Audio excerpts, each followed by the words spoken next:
You know, all of us, we really enjoy having friends. I mean, they're nice to have around, aren't they? They're nice to have someone to go hang out with. It's nice to be able just to call somebody up on the phone and say, hey, let's go do this or go do that.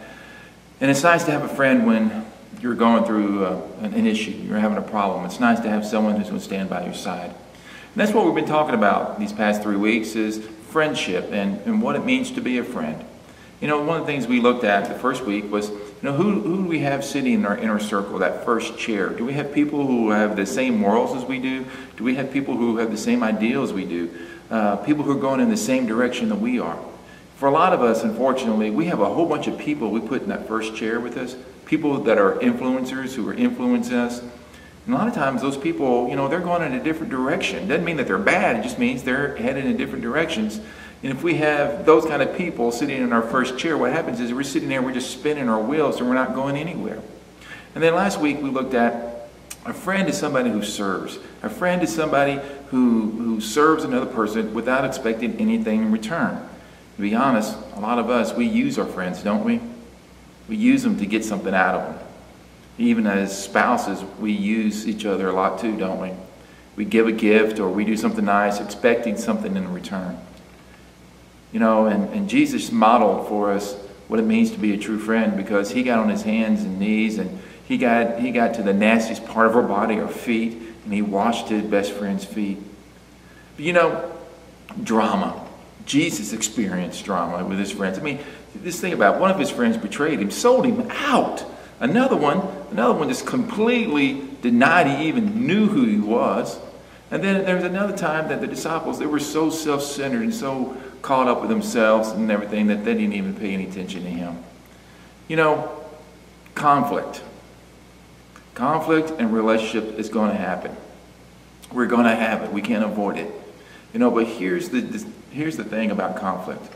It has the potential to either destroy your relationship or to make it stronger. But the choice is yours. You see, you and I, we get to make the decision of whether conflict that we have with another person is either going to make us stronger or is going to tear us apart. We get to choose which one we do. You know, Jesus tells us in Matthew 5:23 and 24, he tells us, hey, don't even come to worship. I'm paraphrasing here, but don't even come to worship. Don't come singing your songs, raising your hands, acting all holy. Don't come bringing your tithes and everything. Don't come to church like that. If you know that you have somebody in your life that you have a conflict with, Jesus says, no, man, leave that stuff.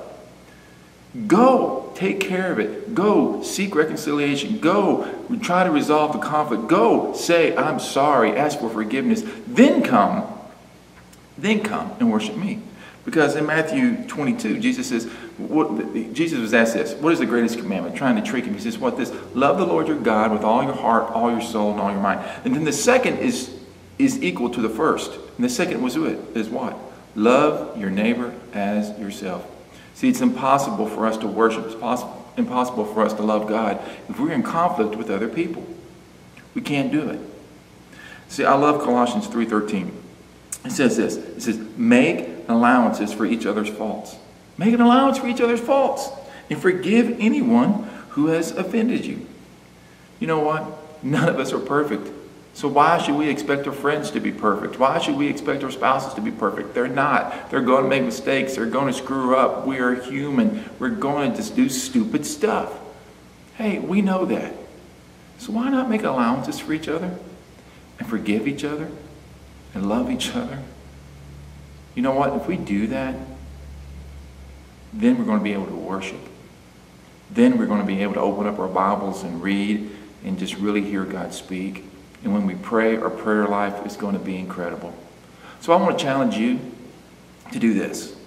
If you have somebody in your life that you have conflict with, whether you're the one who caused the conflict or not, it doesn't make any difference. Will you go to that person and say, you know what? I'm sorry. We have this issue and I'm sorry. Will you please forgive me? You see, whether that relationship is reconciled or not, that's not the issue. The issue is your love for God. The issue is you drawing closer to Him. And this is what He asks us to do, to seek reconciliation, to forgive. Why should we do that? Because you know what?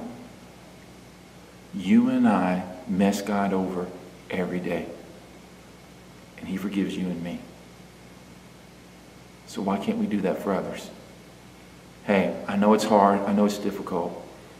But I promise you, if you do, your worship, your prayer life, your quiet time, it's going to be so much better. Hey, I love you guys. Thank you for watching, and I can't wait to see you next week.